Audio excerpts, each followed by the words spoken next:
Number 10, Aquaman. Now I'll admit this one kind of started out as a joke, because nobody likes Aquaman, but I'm not too far off when I say he's got some useful powers. So Aquaman isn't really all that useless. People only really think that because of the Super Friends cartoon, but if you look pretty much anywhere else, he is pretty badass and is often one of the few things able to defend the world against invasions of demons and such thanks to his trident. This is the reason that he's at the very beginning of this list today. Now that being said though, outside of the water, he is a little bit more vulnerable than he is when he's in the deep, but that doesn't make him any less of a threat for the baddies that he goes up against. Thanks to his Atlantean physiology, he possesses superhuman strength, stamina, and durability, alongside marine telepathy that allows him to talk and to command sea creatures, and he's also just a ruthless and capable fighter. No matter how much we all make fun of him, he has some pretty useful powers, so check him out in his first appearance in 1959's Adventure Comics number 260.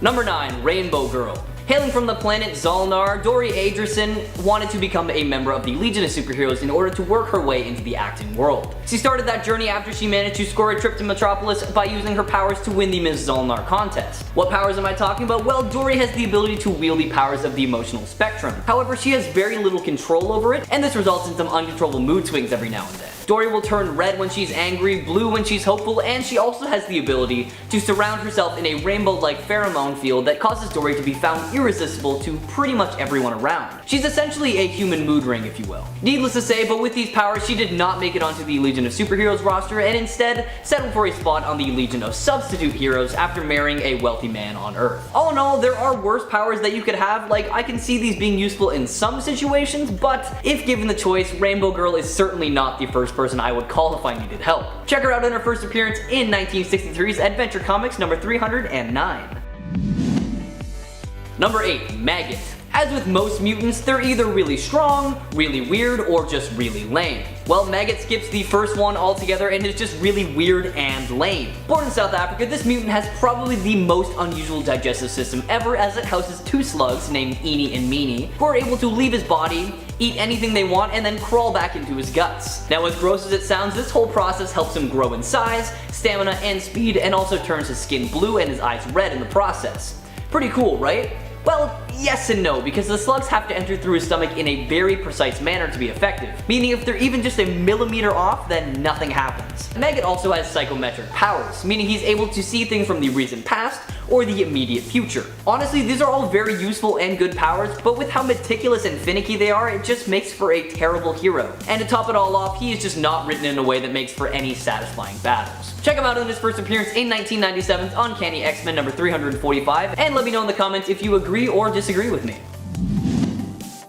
Number 7, Mr. Immortal. Craig Hollis, the leader and founder of the Great Lakes Avengers. Now, you can probably guess what his powers are, right? He has the ability to heal and resurrect himself from any injury he faces, no matter how severe it might be, effectively making him immortal. He discovered the skill after several suicide attempts and eventually decided to make the best of it and fling himself into danger without fear because, if you can't die, what is there to really be scared of? The only real problem related to this insanely useful power is that he can still feel pain. And whenever he comes back to life, he goes into these crazy fits of rage because of how much pain he goes through while coming back to life. The only one who could calm him down was Dinosaur, his quote-unquote soulmate. However, after her death, there was no one able to really help him. Honestly, that's about it for this character if I'm being honest. Although he has this amazing power, he is incapable of using it to its full potential because he lacks training. Basically, he is just a walking, talking, raging punching bag that has died a total of 21 plus times. Check him out for yourself, starting with his first appearance in 1989's West Coast Avengers, Volume 2, number 46. Number 6, Doorman. Another member of the Great Lake Avengers on our list today, Damar Davis aka Doorman is a guy who can use his body to make a door, as you know, his name states. Put a little less simply, Doorman is a Class 10 teleporter with his body acting as a portal to the Dark Force dimension, and thanks to this connection, he can allow people and items to pass through him and walk through any solid object that he is pressed up against. This was the only power he had for a pretty long time, although he did eventually gain the ability to levitate, which led to flight. But in regards to his main power, it's pretty cool in theory, but it only allows people to go to the room or space directly next to them, which is great, if you're trying to make a quick getaway to confuse someone, but if you need a quick escape to, anywhere else, then I think you're out of luck. Also, in a world of superpowered beings who can literally break down walls, teleport long distances, and even just straight up pick locks, he's not the most useful to have on your team, In short, great power in theory, in practice, not so much. Check him out for yourself in his first appearance in 1989's West Coast Avengers Volume 2, number 46. Number 5. Color Kid. Born on the planet Lupra, Ulavac got his powers when he was hit by a beam of colorful light from another dimension while working in a science lab. The accident imbued him with the ability to change the color of any object, no matter how big or small, and then from then on he was known as Color Kid. Needless to say, but his ability was underwhelming to say the least, and he was denied acceptance into DC's Legion of Heroes and instead was forced to join the Legion of Substitute Heroes, which is essentially the B team, but probably more like the C team for superpowered crime fighters. I will say though, Color Kid did manage to make the most of his pretty useless skills. His color change abilities not only changed the hue of an object, but on at least one occasion was able to change the chemical makeup of the object, and was able to save Superboy and Supergirl from a deadly kryptonite cloud. Not only that, he figured out how to tweak his abilities to throw off his enemies and to camouflage himself and others around him. Check him out for yourself in 1966's Adventure Comics number 342. Number 4. Cypher. Doug Ramsey was always closely related to Charles Xavier and his school for gifted youngsters from a very young age, as his dad was a lawyer who helped Xavier figure out all the legal aspects of everything. However, he wasn't actually a part of the school despite Xavier believing him to be a mutant. Doug's mutant power gave him the ability to understand and speak any language, human and alien alike, and while that is really impressive and would definitely come in handy, it's not super useful as a superhero, you know? This had the unintended effect of making Cypher a really annoying addition to the X-Men roster. He actually proved to be so annoying that a ton of fans wrote in begging him to be killed off. Realizing Cypher brought nothing to the table, series writer Louise Simonson complied. But every Marvel fan knows that deaths in comics are never permanent, and he was eventually resurrected, but he still sucked so much, even though he had new powers including advanced computer skills and also the ability to sense structural weaknesses in buildings. You know, he honestly just wasn't meant to be a superhero, I think. Take a look at this underwhelming hero story for yourself, starting with 1984's New Mutants number 13. Number 3. Almighty Dollar. With one of the best names in comic books ever in my opinion, J. Pennington Pennypacker was just an average certified public accountant before he attended a self-esteem camp known as Camp Run Amok. Turns out the camp was actually a front for a deranged scientist to use a special device to give people superpowers, and after being given superpowers without their consent, Pennypacker and his friends decided to put their abilities to good use by not only putting a stop to their captors, but also joining the NFL Super Pros crime fighting unit, earning themselves the name the Happy Campers. What was the power he gained, you ask? Well, J. Pennington Pennypacker gained the ability to shoot pennies out of his wrists. That's it. The only reason he's high up on this list today is because his power is actually kind of useful, just not in any battle unless it's a contest for who has the most money. Now that I think about it, we don't actually use pennies here in Canada anymore, so it might be pretty useless power in this day and age, but you know, whatever. Check him out for yourself alongside the other Happy Campers in 1992's NFL Super Pro number 10. Number 2. Friendly Fire. Now, not a whole lot is known about Friendly Fire, as we don't know his real name, and his origins are pretty up in the air. With the power to shoot bolts of energy out of his hands, this superhero had the ability to easily be Section 8's strongest team member, but as his name would imply, Friendly Fire could only strike his allies. Sort of. He was a terrible shot, so he constantly hit his friends and not the villains they were facing off against. Once a member of the hero team Section 8, which was basically just a big old group of heroes that nobody else wanted to team up with. I mean, come on, their members consisted of a guy who carried around a window to throw at people, and another guy who just welded dead dogs to villains. Friendly Fire really looked like a superstar compared to these guys. His final adventure was probably the worst out of all of them though, because instead of hitting the villain with his powers, he ended up just straight up blowing off his own head. Check out this tragic yet hilarious story for yourself in 1997's Hitman number 18. And number 1, Hindsight Lad. Carlton LaForge, the all-around nerd misfit who just blackmailed his neighbor Speedball into letting him join the New Warriors, which they begrudgingly allowed. Now calling himself Hindsight Lad, Carlton was best described as the most annoying character on the planet, using the only ability he possessed to help the team. The ability to analyze how things could have gone better after a failed mission. Yep, that's right, Hindsight Lad was that guy. The know-it-all who only tells you what you need to know after it's too late to be of any use. During the Civil War arc, the powerless Hindsight suddenly became bigoted against his former New Warrior teammates, even running an anti-New Warriors website where he effectively doxed them by revealing their secret identities. Oh, and not to mention he laundered official Avengers funds to buy himself a new costume. I will give him this though, I guess this ability is kind of useful so you know what not to do next time, but From experience, I am really not a fan of people like this, so I would hate every second of being on a team with him. Check out probably the most punchable character in all of comic books in his first appearance in 1993's New Warriors Annual number 3. Number 10, Quintavious Quire. Well, you might think Quentin Quire, as he was previously known, aka Kid Omega, has no place on this list because he is so powerful. Lately, he hasn't proved to be as useful in the comics. Rather, in the dawn of X-Line, it's actually becoming a running gag that he is killed on a regular basis,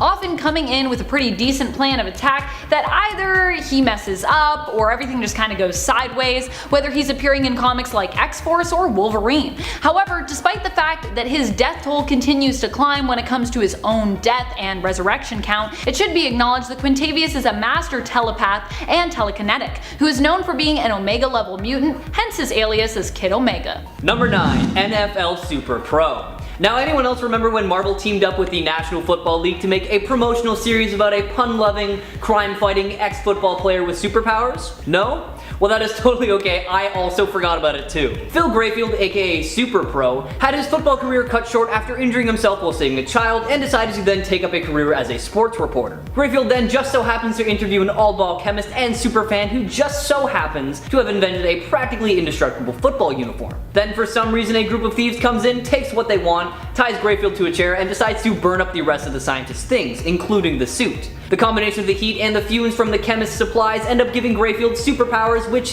he then uses to pummel every bad guy in sight. What powers did he gain? Well, just invulnerability. That's about it. Sure, that's great and super useful, but other than that, he's just an average person, so if I were any other hero, I would honestly just leave him on the bench. Number 8, Jubilee. For me, myself, even I originally thought of the 90s cartoon when I thought of Jubilee, that young girl who could shoot fireworks out of her fingers. Sure, it's distracting, but Jubilee was never really as useful in a fight because of her powers. But the reality is, it's not actually Jubilee's powers that made her appear less than useful in the X-Men animated series, which, by the way, has the best intro music of any cartoon ever, save for maybe DuckTales. Rather, it was likely her inexperience that simply held her back. In the comics, it's been hinted at that Jubilee is actually far more powerful than she sometimes appears. Her powers allow her to create fireworks, but they also give her the potential to detonate matter at a subatomic level, which means she also has the potential to create an explosion similar to the detonation of a hydrogen bomb, or even more powerful, a cataclysmic quark-splosion. Number 7, Matter Eater Lad. Now, I'm definitely someone who is pretty adventurous with what I eat, but there are some things that I absolutely refuse to eat just because I don't like them, like, I don't know, pickles. I really am not a fan. But that is where Matter Eater Lad comes in, the superhero who literally ate his way out of all of his problems. Tenzo Kim is an alien from the planet Bismol, and much like Stone Boy, Matter Eater Lad's powers are the result of his planet's inhabitants evolving in response to an unexpected tragedy. When all the food on Bismol became inedible thanks to some pesky microbes, the Bismolians adapted by becoming able to eat and digest anything and everything, which was apparently a good enough power to land him a spot on the League of Substitute Heroes. In addition to being able to put down random objects that he consumes, Matter Eater Lad can also analyze matter's contents, determining if it contains poison, and then he metabolizes his food quickly in order to obtain super speed, and use his special Bismolian digestive enzymes in order to make tough materials like steel just a lot easier to consume. Honestly, being able to eat anything and everything might make for a great party trick, and one that I would love to have in real life, but in the worlds of comics, it's not necessarily the most useful in the situations that anyone faces. Number 6, Bouncing Boy. Chuck Tane is just what he sounds like, a superhero with the ability to resemble and act like a giant bouncing ball, which his superhero name is an obvious play on. His powers make him not only super bouncy, but also grant him great durability. While many write him off as being a fairly useless hero, and he did fail in his tryouts for the Legion of Superheroes twice, Bouncing Boy did manage to prove how useful his ability could be, especially considering he has worked hard to become a skilled combatant who also has the ability to calculate the correct trajectories for his bounces, allowing him to target specific and sometimes multiple assailants or points of interest. Number 5, Stone Boy. A member of the Legion of Substitute Heroes, a group of C-list, moderately superpowered individuals who got together after being rejected from the Legion of Superheroes. Stone Boy is definitely an open book when it comes to his powers because there's not a whole lot below the surface. I say this because he is a member of the alien race from the planet Zwen, whose inhabitants turn to stone in order to hibernate their way through their 6-month-long winters. On Earth, Stone Boy generally uses his ability in some pretty odd and funny ways. Now, originally he was unable to move or stay awake while in his stone state, further proving his his, uselessness. So his teammates would throw him at enemies, drop him on their heads, or just use him as a distraction. Eventually, thanks to a bit of hypnotherapy, Stoneboy figured out how to remain conscious and even move while using his powers, but nevertheless, his skills are pretty underwhelming in a universe where mobile rock monsters and heroes are pretty much the norm. But I mean, hey, I can't turn to stone, and I'm assuming you can't either, so who are we to judge? Number 4, Infectious Lass. Admittedly, Infectious Lass is not a master of her abilities, but if she were, gee, that would be something. She could quickly become the most useful superhero like that. Drora Sept is an alien from the planet Somater. Her people have bodies that house tons of microorganisms, which she uses on her enemies, making them sick. Unfortunately, she's not great at controlling her strange power, which sometimes leads to her infecting those that she does not mean to infect. Still, if she had better control, this power itself seems like it would be quite useful. Number 3, Jin Genie. Becca Parker was a member of Ecstatics, a group of mutant superheroes who were more preoccupied with becoming rich and famous than doing anything altruistic, like, saving the world. What's her power, you ask? Well, she has the ability to generate seismic vibrations, which is pretty cool, right? Well, no, actually, because in order to use her powers, she has to be rip-roaring drunk. And the more drunk she gets, the more her power could grow. This is a pretty risque and problematic idea for a superhero, as her dependence on alcohol actually landed her on several most offensive lists. Not to mention, it also made her a terrible fighter. When she was drunk, Jin Genie occasionally aimed her seismic waves at her fellow Ecstatics team members, meaning she was often more of a liability than an asset. Thankfully for everyone, but not so thankfully for her, her career as a superhero was cut short when she died while on a mission. Honestly, I'm kinda glad I never learned about her as a kid, because the whole, drinking gives you superpowers thing is not a good message to send out to kids. Number 2, Angel. Angel definitely has to be one of the least useful superheroes and mutants. At the end of the day, his main power is flight, which, sure, when the X-Men first came to be, was like pretty crazy, and even, dare I say, exhilarating. After all, who doesn't want to fly? While flight is by no means a useless power, the problem with Angel these days is it's kinda all he has, that and his hollow bones. Especially considering he is not Archangel currently, so he doesn't have metal wings with poison-tipped feathers, nor are his wings sharp enough to be used as blades. So as a mutant in battle, he's in theory pretty useless. But his power of flight is not. I would even argue that Warren Worthington III has a more useful power in his abilities as a businessman, which we'll likely see celebrated even more during the new X-Corp comic we're supposed to get sometime in the future. And number 1, Razorback.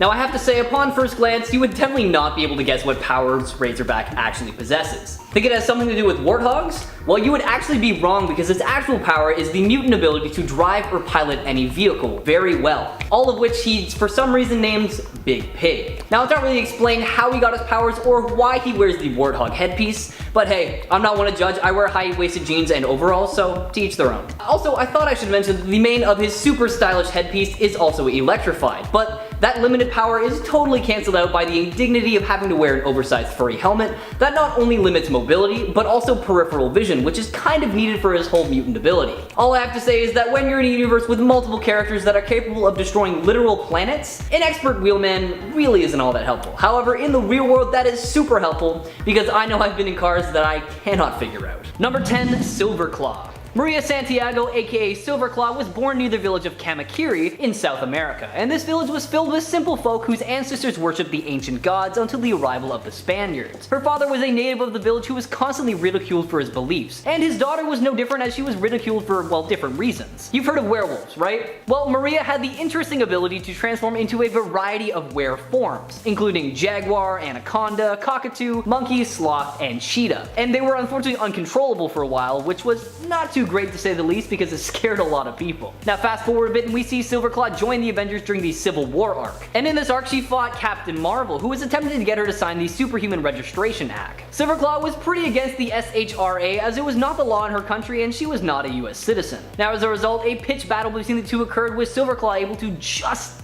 so close evade arrest. After Captain America's assassination, she did voluntarily surrender and was registered as a US citizen. Now why is she so useless? Well, because she's not only just a bit lame of a character, but she didn't really do anything of worth that landed her a permanent position on the Avengers team. Now I do like her power though, I can't lie.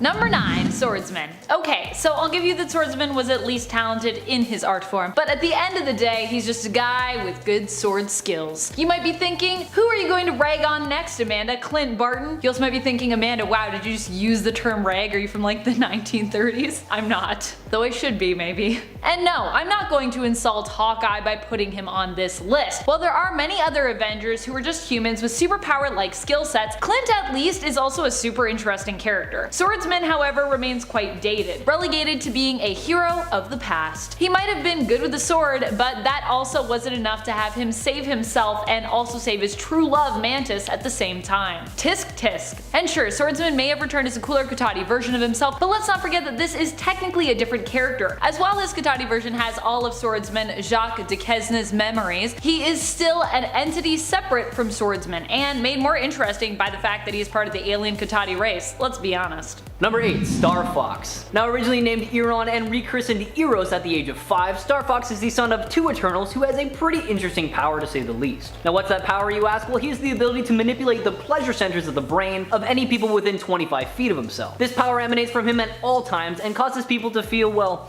good. And by concentrating just a little bit more, he can provoke extremely pleasurable sensations and make a person highly aroused, euphoric, or totally sedated depending on what the situation calls for. Eros has spent most of his life fighting his power-hungry brother Thanos, and that's right, that Thanos. And honestly, you'd think that being related to one of the biggest and strongest bad guys in all of Marvel history would make you a pretty useful ally, but sadly you'd be wrong. The Avengers admitted him to their training program and gave him the name Star Fox since they felt Eros was a little inappropriate for a code name. And he served the Avengers faithfully for several months, helping them vanquish enemies like the Wizard, Terminus, and Maelstrom. That being said though, when he first joined the Avengers, he intentionally failed to mention his ability. Needless to say, when they found out, he didn't last. Number 7. Two-Gun Kid. Another human, Two-Gun Kid is a Western-style hero. Sure, Westerns are cool, but Two-Gun Kid is basically just a cowboy. Take away his guns and his horse lightning and there ain't much there to work with. We aren't talking about the original Two-Gun Kid either. The original Two-Gun Kid was Clay Harder, who first appeared in 1948 in Two-Gun Kid issue number 1. This version of Two-Gun Kid, Matt Hawk, would not appear until 1962 in issue 60 of the series. He doesn't have superpowers and he's literally from the 1870s, so he wouldn't be a very knowledgeable hero in the modern day. In fact, when he came to the modern day, he had Hawkeye show him around, became an honorary member of the Avengers, but then decided he missed his own time period, so returned home. Peace. Number 6. Demolition Man. Born and raised in Detroit, Dennis Dunphy idolized superheroes ever since a young age. After not getting drafted onto any professional football teams, which was kind of his dream as an adult, he was approached by an agent of the Power Broker and offered the chance to undergo a process to increase his physical strength to superhuman levels, hoping that this would increase his chances of becoming a professional football player. Obviously he agreed and had his strength boosted, but with his newfound power, he actually couldn't safely compete against any other regular athletes. Not too long after, Captain America took an interest in Power Broker Inc. because of one of its clients, the Super Patriot, and then soon after, Dunphy allied himself with Rogers, created a costume based on Daredevil and Wolverines, and captured Carl Malice, the head scientist. This unfortunately resulted in Dunphy's own capture though, and he was subjected to more tests, which resulted in a bit of a heart attack. Captain America thankfully saved him and nursed him back to health, and for a time, Dunphy acted as Steve's telephone hotline operator. When Cap reformed the Avengers, he gave D-Man a call, though one can't shake the feeling it was mostly out of sympathy. D-Man was quickly forgotten and lived a sad life as a homeless person before resorting to villainy. Dennis is a very nice guy, and hopefully he gets help, but he's really just not Avengers material. Should've stuck to being Steve's secretary, man. Number 5. Doombot. This is what happens when you let Hank Pym run the Avengers. In the series Avengers AI, Hank leads his own Avengers team. Who does he decide to put on it? Let's see. Doombot. Let's also acknowledge that this only happened because after one of the many battles against and defeats of Ultron, Hank decided keeping artificial intelligence as prisoners was bad, but he had no qualms with reprogramming them, which also seems morally ambiguous in my opinion. He also had no problem with putting tiny black holes inside them, which also seems very irresponsible. True facts. Hank reprogrammed the Doombot to be loyal to him and made him a member of his artificially intelligent Avengers team, whose roster also included Victor Mancha and Protector. Yeah. Pym probably just shouldn't get to lead Avengers teams in my opinion. Certainly not AI ones either. He also created Ultron, so. Doombot wasn't completely useless as he was still a Doombot, but wasn't useful enough to be remembered. Sad face. After the AI Avengers disbanded, the rest of the Avengers lost track of him, or didn't care to keep up, and we didn't really see him again until he reappeared to help his teammate Victor Mancha find a new body in the 2017 Runaway series. Also, you should read that because it's really good. Number 4. Triathlon. Delroy Garrett Jr. is a pretty exceptional human, I won't lie. I mean, he wound up making it into the Olympic Games and won a total of 3 gold medals, so obviously he's got some talent, right? Well, I hate to break it to you, but not really, as he tested positive for steroids and was basically banned from sports for life after that. Turning to religion, Garrett ended up joining a cult that bestowed him with the powers of 3D Man, which basically meant that he gained various superhuman physical attributes that are approximately 3 times greater than that of even the finest human athlete. Pretty much he gained the powers he got from steroids without the steroids. Captain America eventually recruited Triathlon for the Secret Avengers, a team that worked against the Superhuman Registration Act, but Triathlon kept pushing for the main Avengers to be just a little bit more diverse, and that landed him on a spot on the main team for a while. Now, in all honesty, that's all he did for the Avengers, make them just that tiny bit more diverse, so kudos to him for that, but maybe try being a better hero next time.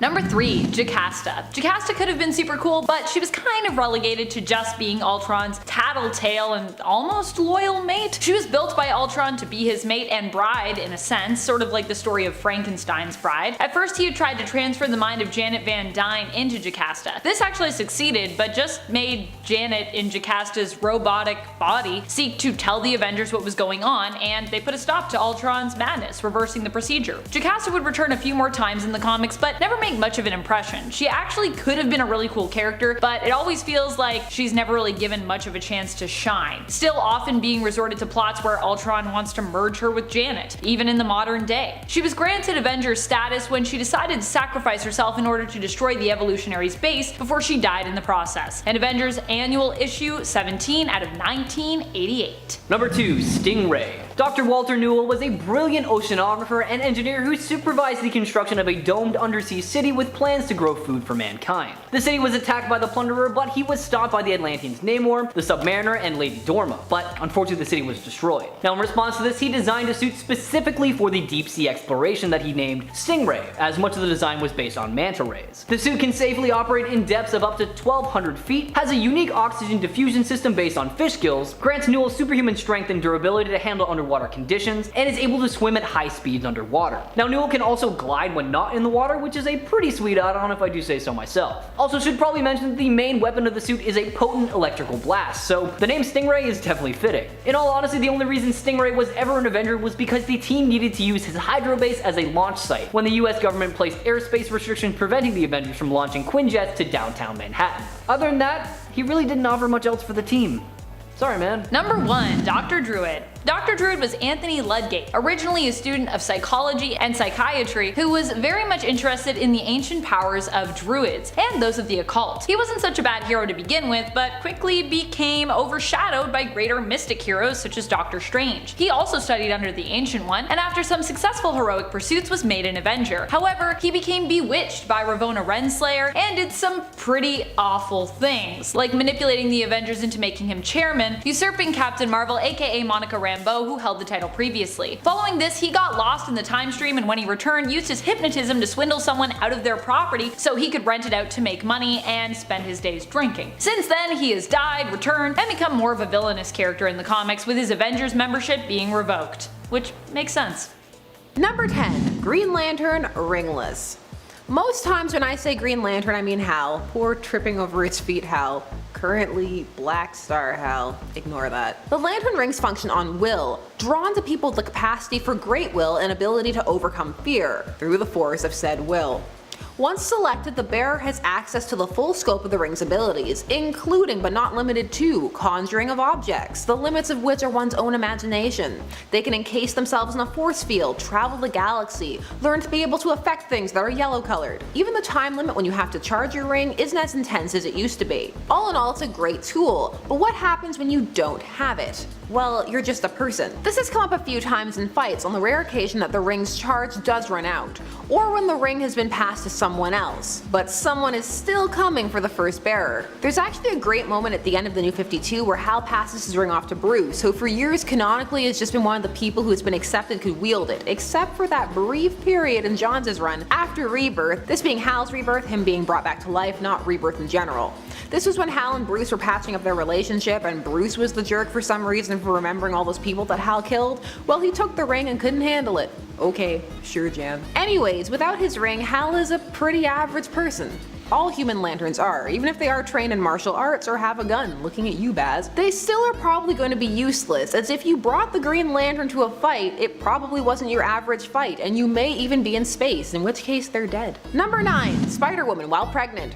We're talking about Jessica Drew here. Now, Jessica Drew initially had no interest in motherhood, so it made a compelling story and for some a perplexing arc when she decided that actually she did want to be a parent. There was also a whole who's the baby's daddy arc, because I guess the writer just saw one too many Maury episodes. Here's the thing, she still fought crime, sorta kinda, for a bit, and this stressed me out to no end. I have a baby, in no way am I saying that when pregnant you just need to go hide away in a corner somewhere, but there's a difference between going to work and going to the gym and fighting crime. Even the images of her in her costume pregnant stressed me out. And oh, did she fight, not always intentionally, and super pregnant too, huge. Just okay now, you know that the writers weren't really gonna let anything happen, but reality check, these were villains. One kick, one punch, one bad fall, one object falling on her and her baby is dead, and most of them don't have the morality to not do that. The comics didn't depict her as useless, she kicked an unrealistic amount of butt. I've been 9 months pregnant, I can hear the but she's Spider-Woman and has a super baby. No,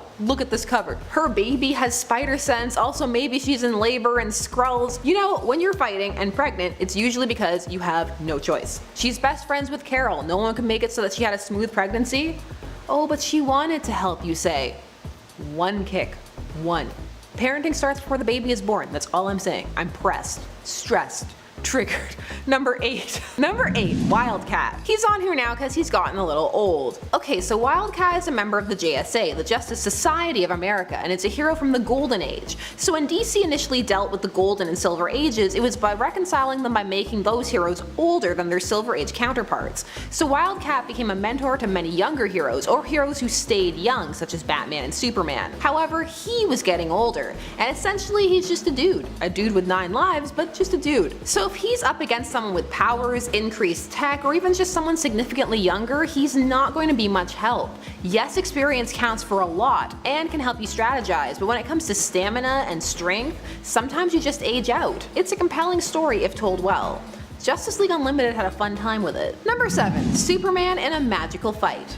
Yes, I picked magic over kryptonite, because depending upon where you are in the timeline, you can walk to the store and buy some kryptonite. No, magic is a more complex, nebulous weakness for Supes. Doubly so because sometimes it turns him into being a liability in a fight, meaning he can find himself being controlled and turned against the team he's fighting with. The Man of Steel may be able to dodge a speeding bullet, but he's incredibly susceptible to spells. He's had his powers taken away, swapped, been frozen, just many bad things for Clark. However, the good thing is he knows this is a weakness for him, so tries not to be involved in these conflicts, instead preferring to send Leaguers, if it is a League issue that is. There are other people who are better suited to these threats. Also, he just tends to find magic a bit irritating. I would too. More powerful than a locomotive, taken down by a woman talking backwards. Number 6, Billy Batson, not Shazam. Come on, reach with me, feel the burn. So Billy Batson turns into Shazam, aka Captain Marvel, when he says the magic word, Shazam. However, other than that, he's just a kid, a regular kid. This is worse than being just an average person because, well, he's an untrained kid. So yeah, he has the stamina, but he's small, not as strong, and easy to capture. If you can keep Billy from transforming, you have a massive advantage.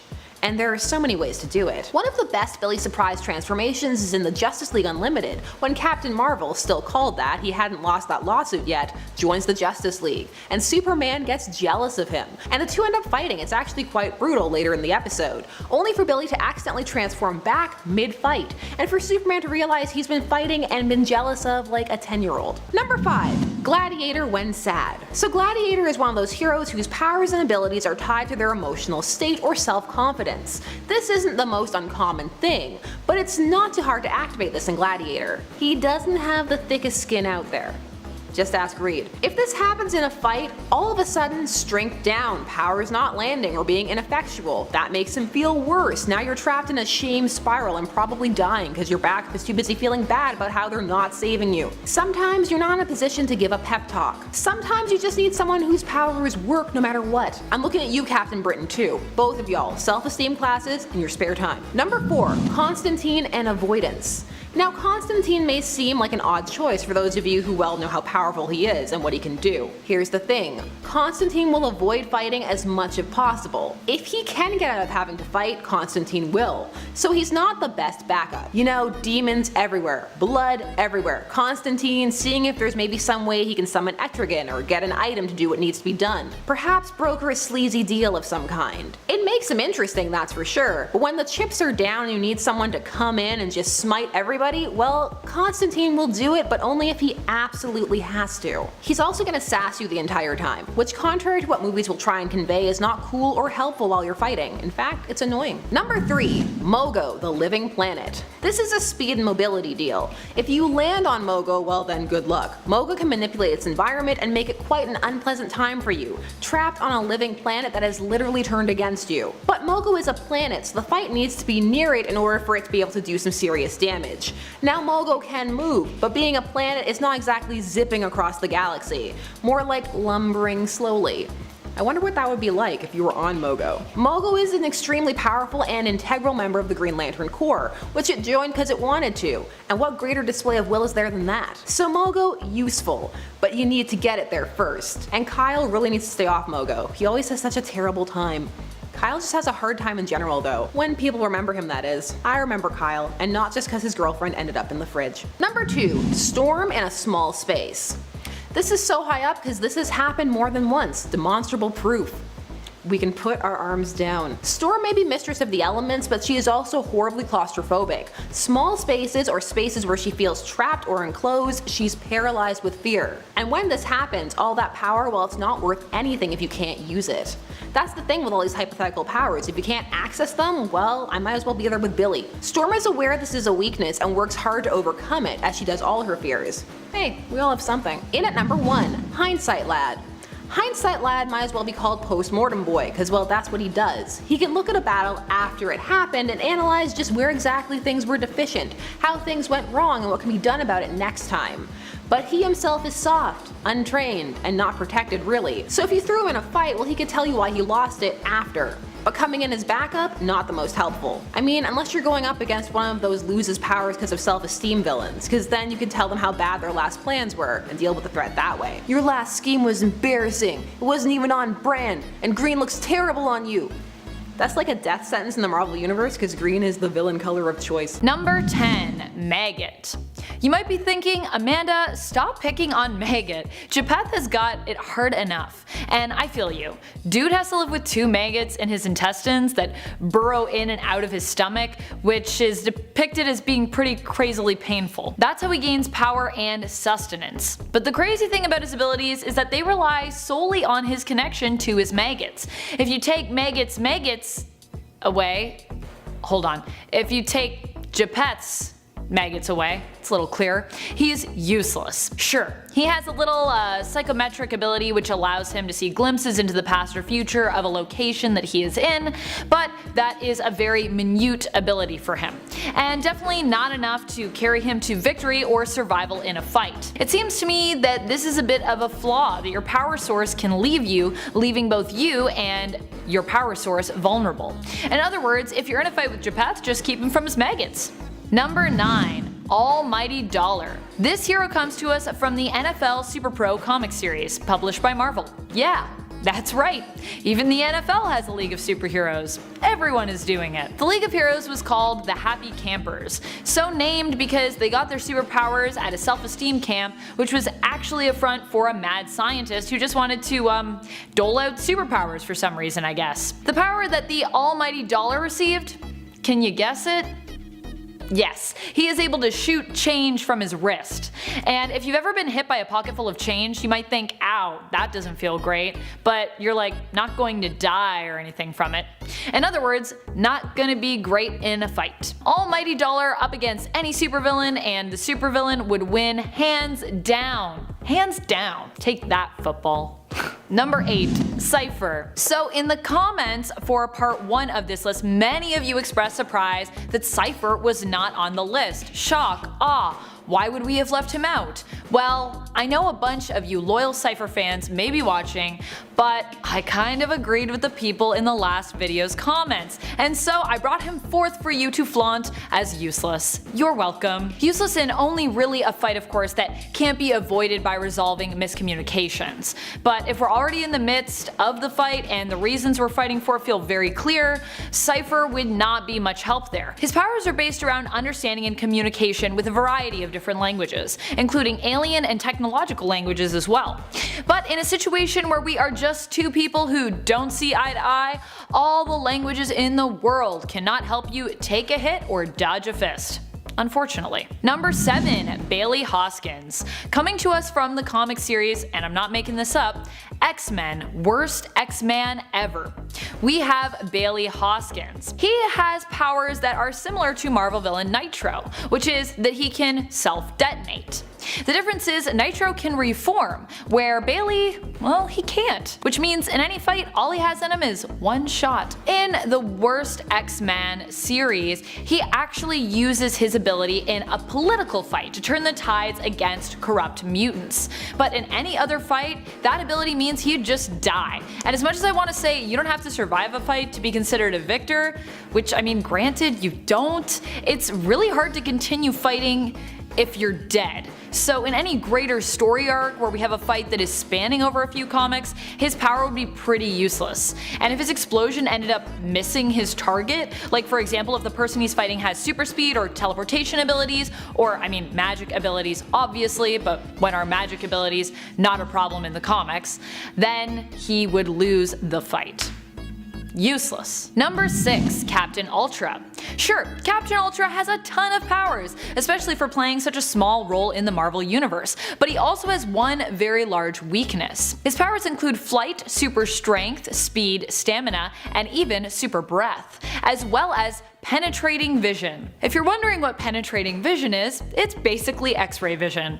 That means that he can see through solid matter, and I really don't like the term penetrating vision. So for those of you who are terminology triggered, just imagine that when I say X-ray vision, I'm saying the other one. Anyways, even with all these abilities, Captain Ultra is still not infallible, and I'd even go so far as to categorize him as, yes, being useless in a fight. Why? Because he has an extreme phobia, an intense fear of fire to the point that he is shown fainting in the comics simply when someone lights a match. And he's super embarrassed about it. Given that some of the supervillain community already know about this, and some superheroes know about this, it would make him super easy to defeat in a fight. Little fire in his face and just watch him faint. Granted, he has worked through therapy to overcome his phobia, and has had some success, but even after all these years in the comics, his phobia is still sort of an issue. Number 5. Professor Xavier. Come on, how could Professor X be useless in a fight, right? He's one of the strongest telepaths in the world. He can influence people's thoughts, change their minds, Inception, Jedi mind tricks, the whole 9 yards. But what if he was fighting robots? If he was fighting an army of creatures without a mind but simply circuiting and programming, what could he do? He doesn't have influence over beings without consciousness. He doesn't have the telekinetic abilities of Jean Grey. Professor X would be screwed and possibly wind up dead all over again. Face it, robots versus Professor X equals his doom. Number 4. Martian Manhunter. Martian Manhunter is one of the founding members of the Justice League, an alien who has the powers to shapeshift and manipulate minds. He is normally an opponent you wouldn't want to go up against. He was even able to cure Joker's insanity for a brief moment in the comics. But he has one insane weakness: his love for Oreos! Nah, I'm just kidding. His fear of fire. That's right, Manhunter has a next level fear of fire. Batman's contingency plan for him in the Tower of Babel storyline even preys on this fear. Bruce's plan if Martian Manhunter goes off the rails is to cover him in nanites, which make him feel the fire more intensely, as well as make him way more flammable. Granted, Martian Manhunter has worked hard to combat his deep-seated phobia, even more deep-seated than Captain Ultra, I would say. But still, the fact remains, if you set him on fire, he's gonna instantly start freaking out and become completely useless in a fight. Though granted, So would I. Don't set me on fire. Number 3, Color Kid. First appearing in DC's Adventure Comics issue 342, Color Kid has some pretty useless powers. He can change the color of things. I mean, that is a power that can be used to, I don't know.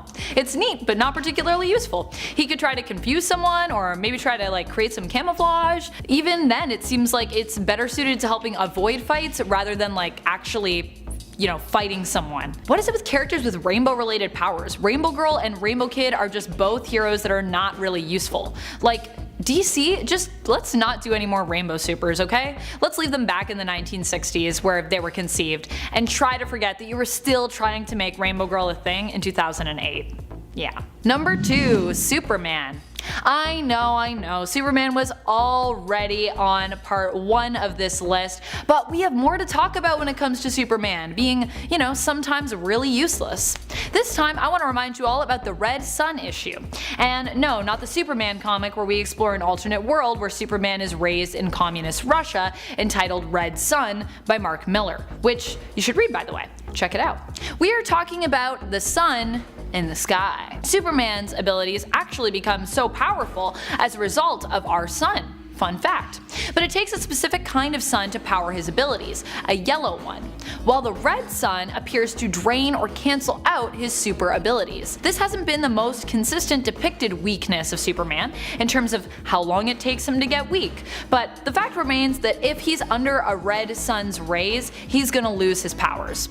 This has to do with the fact that he isn't receiving energy from the red sun to keep him powered up, meaning that he might have his powers for like a split second after, but as soon as his yellow sun solar energy stores are used up, he's just a normal guy. And normal guys are pretty easy for someone super to beat in a fight. Number 1, Tony Stark. Ooh, yeah, we're going there.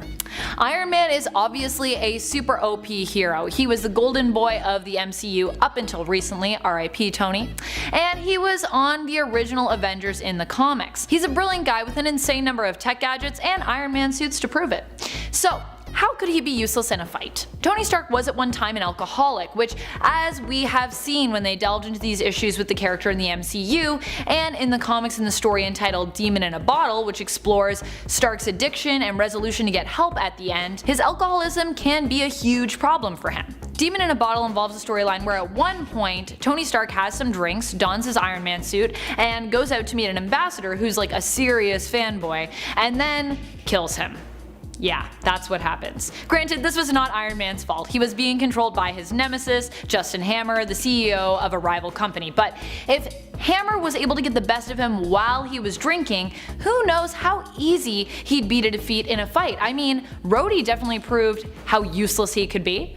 The moral is basically here, don't drink and get into a super fight, because you're just not going to be good at it. Number 10, Daredevil. While Daredevil is an incredible fighter and ass kicker, his alter ego Matt Murdock is a lawyer. If Matt were to do anything other than sit on the sidelines, people would seriously take note of a blind man kicking ass in the streets of New York. Everyone knows Matt Murdock is blind, but people don't know that Daredevil is. However, if someone were to make the connection, if Matt were to bust out some moves against a gang in Hell's Kitchen, then the Scarlet Swashbuckler's day might be ruined. Matt Murdock, for both his own sake and his superhero identity's sake, must just get beaten down if anyone wants a piece. So he's useless. Just like a vegan in a gelatin factory? I don't know what I'm saying, honestly. Number 9, Shazam. Shazam was incredibly popular back in the 1940s, with issues even outselling Superman.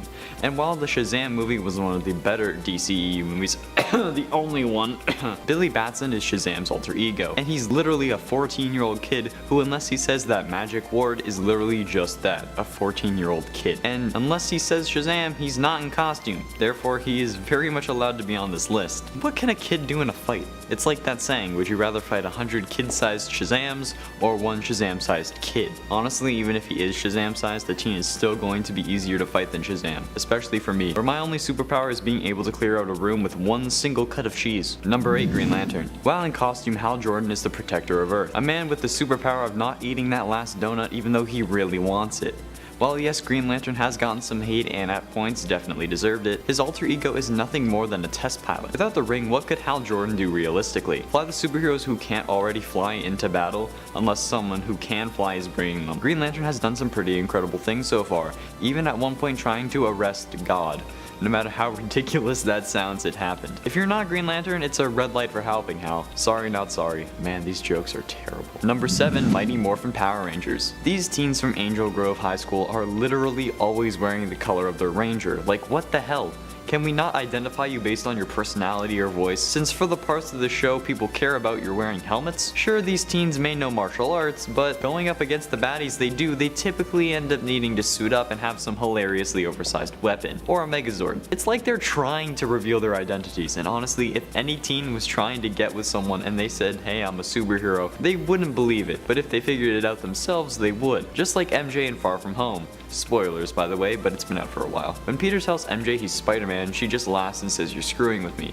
But she believed it when she was trying to figure it out herself. Power Rangers want to be revealed for some reason, but out of costume, they're also just teens. Number 6, Iron Man.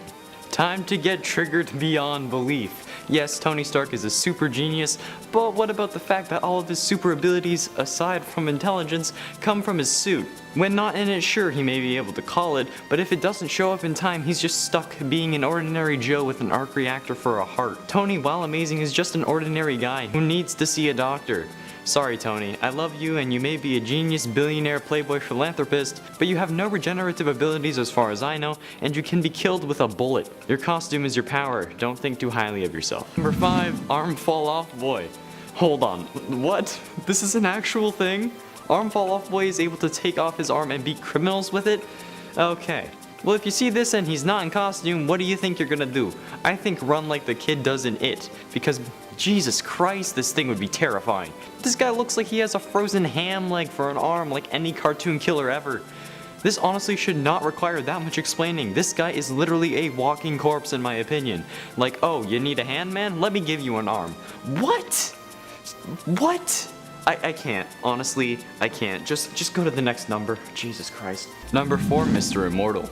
Mr. Immortal is the leader and founder of the Great Lakes Avengers, for honestly no reason. His power is in his name. Mr. Immortal can't die. He discovers this after multiple suicide attempts. His real name is Craig Hollis, whose only ability is not being able to die. He has no other skills. He can't fight and is just a glorified human punching bag. He sometimes wakes up in a fit of rage after being revived, and there was only one person who could calm him down. Dinosaur, who has been described as a pterodactyl-esque hero. What the hell is going on at the Great Lakes? Jesus, pterodactyls and immortal punching bags? I mean, it would be good to train with him since he can't die, but he doesn't have any skills. They should be training him with deadly force to get this man at least basic knowledge of combat. Number 3, Doorman. This character is honestly pretty useless in costume and out. Doorman is DeMar Davis, and his power is to create a doorway using his body. Using powers from the Dark Force dimension to do so, he can stand in front of any wall with a room on the other side, and boom, there's a one-way door. This can be useful for surprise attacks, yes, but when does that really happen? Stories typically involve heroes losing the element of surprise. But either way, all he can do in costume is create doors. Sure, he can do it out of costume, but when will that be useful? His other aliases include DM, honestly, which makes me think of Dungeon Master,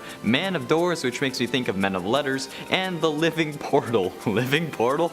He can only create a doorway to one room, and it has to be next door. And calling him Doorman just sounds like he's Esteban Julio Ricardo de la Rosa Ramirez. I wonder if there's any relation to Rene Ramirez. Sweet Life of Zack and Cody actually takes place in the DC universe? I gotta get working on that theory. Number 2, Cyborg. Can I count cyborgic? Is that a word? If Cyborg were to have the metal and cyborgic, it's a word now, parts removed from his body, he would be dead. And is there anything more useless than being dead? We can even see what he's like without his armor in Forever Evil number 3, where Batman and Catwoman need to bring Victor to Star Labs to have his father save his life again, because without his costume, he's literally dead weight. He just causes an inconvenience to those around him trying to save his life. This is the only character on the list who would die out of costume. I know you may not consider his cybernetic implants to be a costume, but I do, since that's what makes him a superhero rather than him just being Victor Stone. Number 1, Hindsight Lad. Carlton Lafroig is a great guy to have around if you want to spend your days filled with regret, sadness, and feeling like all around crap. First introduced in Marvel's New Warriors Annual number 3, Carlton would not become Hindsight Lad until New Warriors 37, where he caught a classmate transforming into his alter ego Speedball. Carlton blackmailed Speedball into letting him join the New Warriors. His issue is that he has no powers whatsoever, so while being useless and just kind of a dick out of costume, he's even worse in costume. His power is to point out tactical issues the heroes made in battle. after the battle has ended, which means he is useless on the field, so he mostly works a desk job doing administrative tasks and using his computer skills. But can we talk about his costume? I would want to be out of that thing. He has car mirrors on his helmet, for fuck's sakes. This kid is the most sorry excuse for a hero I've ever seen. This kid is the epitome of uselessness. And look at me, I sound like everyone from high school. Number 10, Ted Kord, the Blue Beetle, the second Blue Beetle. Although you could potentially apply this to the first and third if you consider alien tech that bonds with you to be some kind of, well, technology. I said tech in the sentence, so I guess I do. But Ted Kord is best known for it, having Blue Beetle themed accessories. And also for being a knockoff of Batman, but that's not entirely fair. Kord first debuted in Captain Atom number 83 back in 1966, and he was the Silver Age Blue Beetle over at Charlton Comics. He was given the scarab by his mentor Dan Garrett, but could never make it work or activate for him, so instead he just built his crime-fighting persona around its appearance. Fun fact, he actually wouldn't be incorporated into DC Comics until the collapse of Charlton, well actually 3 years before that, so 1983, and Charlton would collapse in 1986. He was also the character who Night Owl from The Watchmen was based on, not Batman. All those characters are based off of Charlton Comics characters, not DC ones. Although now they are all DC characters, of course. Ted is just a guy who means well, and while that goes a long way, it's not enough to get you into the Justice League. Not without tech. Number 9, Green Arrow. Did you happen to know that Green Arrow was trapped alone for years on an island? Well, if you don't let the CW know, because they have spent years trying to tell you that. Green Arrow debuted in More Fun Comics number 73 back in 1941. And unlike Blue Beetle, who would have to deal with Batman comparisons later on and they'd be a bit more tenuous, Green Arrows were there from the start. He had a sidekick, he had an aeroplane, an arrow car, and an arrow cave. And his whole persona was built upon arrows, ludicrous, trick, tech-based arrows. Now all he does try to affect change other ways too, largely by yelling at people, friend or enemy. Also by getting rid of his fortune instead of reallocating it. Green Arrow definitely has the personality to keep fighting no matter what, but he does need the resources and, well, the things that he builds to keep it up. To be more effective anyway. And there's nothing wrong with that, even if he sometimes thinks there is. Number 8, Oracle. We're going to talk about classic Oracle, Barbara Gordon. The Oracle who decided that she was going to make something of herself despite all the things that happened with the Joker, who decided that she was still an integral part of the crime-fighting community. She just needed to find a different way to do it, even if she wasn't on the streets. So she became the eyes and ears of the Bat family, and sometimes others. She set up an intricate web, a network to track people, coordinate, dispatch, and more. She would end up forming the Birds of Prey with Black Canary. However, her entire operation is built on tech. She does need it to be able to function. Without it, she would just be a civilian, a well-trained civilian, because she also learned special karate so that she couldn't be taken advantage of even though she was in a wheelchair. Oracle rocked and will always rock. Number 7, Green Hornet. Hey, getting unique in at number 7 with a character who debuted on a radio drama back in 1936 and who initially didn't have the same kind of giant, impressive arsenal as some of the other people on this list, but it was there. He did acquire special materials that other heroes didn't exactly have, but they were a bit more standard, especially at the start. However, as time went on, the character expanded, so too did the type of weapons and tech that he had, based on the whole rich guy persona, fighting crime, building things. So he definitely uses his money to shore up his tech, and he does need it. That and Kato. He needs to be a crime-fighting duo with Kato. Number 6, Steel. Listen, a bunch of cool characters came out of the Reign of Superman arc. One of whom was Steel, one of the 4 Supermen who was looking to take up the mantle after the seeming, well, death of the Man of Steel. John Henry Irons built a mechanized suit to take on crime in Metropolis. He owed his life to Superman and wanted to repay him. His whole life was tech before that anyway. His profession was as a weapons engineer. This of course helped him build his entire metal encasing suit and giant hammer. Fun fact, Lois for a time thought that Steel was the walking reincarnation of Clark. That was one of the plots, that she thought that one of the 4 Supermen was Clark reborn. Number 5, Booster Gold. Booster Gold is Michael John Carter, a superhero who hails from the future from the 25th century and came back to be a hero for fame and, well, branding and money. However, he has no actual powers. All of them come from the tech that is housed inside the suit and other accoutrements that he stole. With all this tech and time travel shenanigans, he is just a regular person who blew his football scholarship. He really needs to get better about not messing with time travel though. Just leave the timeline alone. Some people just can't handle time travel. Number 4, Black Panther. Now T'Challa does get some of his powers from the consumption of the heart-shaped herb, but he also bolsters it up with tech, tons of Wakandan tech, and he has to. In a world like the Marvel Universe where people with super strength and other powers are a dime a dozen, you gotta give yourself every advantage. And why not use all the ones that you have, especially when you're the king of Wakanda? His tech definitely kicks him up a notch, and so does all that Wakandan backing. He debuted in Fantastic Four number 52 back in 1966 and is the first African superhero in mainstream comics. Mainstream being the key word. His first solo arc is considered by some comic historians to be the first solo arc worth collecting in a trade paperback, which is a bold claim, but maybe you should read it and see for yourself. T'Challa is definitely an interesting part of comic book history. Number 3, Batman. Insert tired, he's rich joke here. Oh wait, Justice League already did that for us. Now Batman has a lot of gadgets, he's known for it. In fact, many of his toys, as Nightwing calls them, have become part of Batman lore. You have the Bat computer, the Batmobile, even the Batarangs, all of it. He's known for having a cool arsenal, it's part of his mythos. Batman would still definitely fight crime without all of this, but he wouldn't be quite as effective and would potentially be a lower tiered hero. Maybe not a member of the Justice League, but maybe taking on more street level crime. Number 2, Iron Man. Tony Stark initially needed the Iron Man suit not only to be a hero, but just to survive. He would not be alive without it. And he definitely wouldn't be the superhero he is without it either.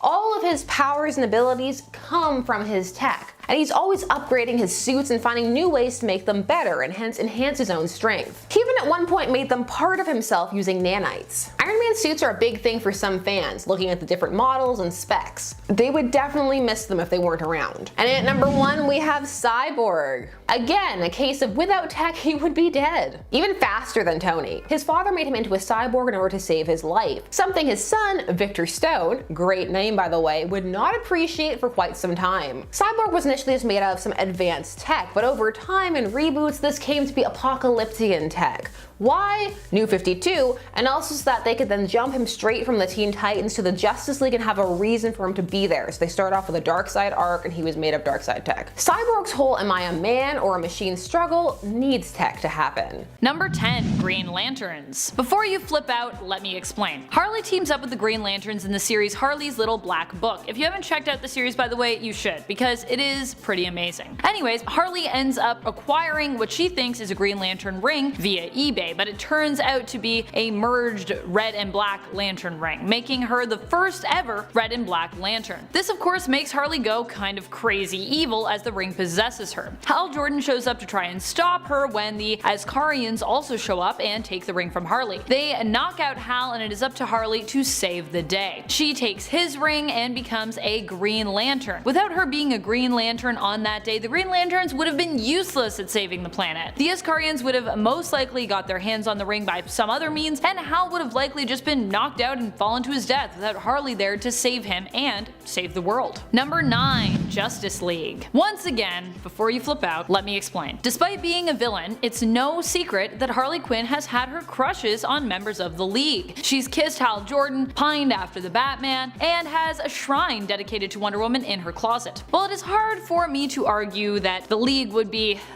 useless without Harley, I would like to offer that she would make an awesome addition to the team. She certainly proved her usefulness to the team in the Justice League vs. Suicide Squad series in issue 4. In this issue we saw Diana and Harley go up against Johnny Sorrow. Sorrow is a villain famed for having a face that when viewed results in death, as it drives the viewer to insanity. As such, Wonder Woman warns Harley Quinn not to look upon his face, but Harley proves this warning is not necessary. She looks Sorrow square in the face and comments that he's cute, and ends up saving Wonder Woman to boot. Wonder Woman later thanks her for doing so. Harley comments that it was nothing and gives her a hug, commenting that once you've looked into one abyss, you've seen them all, in regards to her capacity to look right at Sorrow's uncovered face. Harley also suggests that she and Diana become the new Wonder Twins. Now that is something I'd love to read. Number 8, Secret Six. Harley's run with the Secret Six was a short one, and right after she left the team disbanded for a while. While she wasn't particularly useful in her appearance on the team in the Birds of Prey Volume 1, issue 104 to 108, to me a lot of what is responsible for this is that she just wasn't wasn't really firmly cemented in the team. If Harley was really going to be useful to the Secret Six, she needed to have a more creative control over tactics. In my opinion, everything went awry for the team simply because they just kind of went for it, trying to muscle their way to success when it came to the Birds of Prey, which is not the best way to deal with them, especially when Oracle is the mastermind behind that team. I would love to see a version of the Secret Six where Harley was at the helm, because I think she could steer these villains toward brilliant success. It's no surprise to me that after one chaotic battle, Harley decided to quit, and later returned to the Suicide Squad. Number 7. Injustice League. Every time the Injustice League has gotten together so far, they've been beaten, and what they just might be missing is a little heart. The problem with the team is that they feel very divided, self-serving. Harley could provide that deranged sweetness that might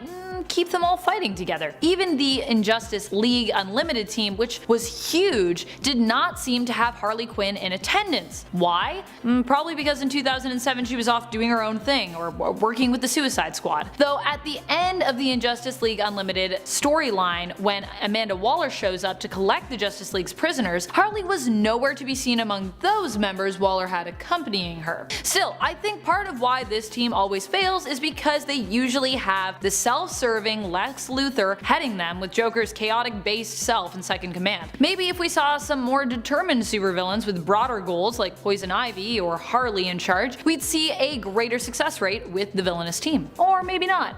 Who knows with supervillains. Number 6. Birds of Prey. Obviously we are talking about the DCEU here, not the comic book Birds of Prey, where Harley has only been involved with the team in a few issues, like that time she helped the team to save the Men of Gotham from a deadly virus. They're of course primarily to help them so that they could help Mr. J, who was also afflicted obviously. Based on what we know of this film so far, it looks like the new spin on the Birds of Prey is that they would not even exist if not for Harley Quinn. I guess Harley is like their new lovable, crazy, and newly single independent version of Oracle? It looks like Harley is at the center of bringing all the women of the team together, through having run-ins with them and wanting to build her own team. I wonder if she'll actually be able to give their name some meaning or not.